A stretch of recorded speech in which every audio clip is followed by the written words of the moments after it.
রাজধানীর মতিঝিল ফকিরাপুল গরম পানির গলি টিসিবির পণ্য বিতরণ প্রধানমন্ত্রীর একটি মহৎ উদ্যোগ বললেন লিটন। সাধারণ সম্পাদক জাকের পার্টি যুব ফ্রন্ট কেন্দ্রীয় কমিটি শেখ মোহাম্মদ নজরুল ইসলাম লিটন বলেছেন, টিসিবির পণ্য বিতরণ প্রধানমন্ত্রী শেখ হাসিনার একটি মহৎ উদ্যোগ। স্বাধীনতা পরবর্তী সময় জাতির জনক বঙ্গবন্ধু শেখ মুজিবুর রহমান এই সংগঠনটি গড়ে তুলেছিলেন।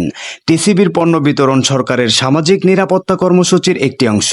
তিনি শুক্রবার 24 মে মতিঝিল ফকিরাপুল গরম পানির গলি বাংলাদেশ কর্তৃক এপ্রিল মাসের কার্ডধারী টিসিবির পণ্য জনসাধারণের মাঝে বিতরণ অনুষ্ঠানে প্রধান অতিথির বক্তৃতায় এই কথা বলেন। তিনি বলেন, টিসিবি কর্তৃক 1 কোটি পরিবারকে 4টি নিত্য প্রয়োজনীয় পণ্য অর্ধেক মূল্যে বিতরণ করা হচ্ছে। এটি সম্পূর্ণ নতুন কর্মসূচি 2022 সালের মার্চ মাসে চালু হয়েছে এবং পণ্য বিতরণ কার্যক্রম চলমান থাকবে। এই কর্মসূচি সুষ্ঠুভাবে বাস্তবায়নের জন্য স্মার্ট পরিবার কার্ডের মাধ্যমে খাদ্যপণ্য বিতরণ করা হবে। এর ফলে সঠিক কার্ডধারীরা প্রতারিত হবে না। সিনিয়র সচিব আরও বলেন, সারা দেশে স্মার্ট ফ্যামিলির কার্ড সম্পূর্ণ হয়ে গেলে প্রধানমন্ত্রীর নির্দেশক্রমে কার্ড সংগ্রহ বৃদ্ধি করা হবে।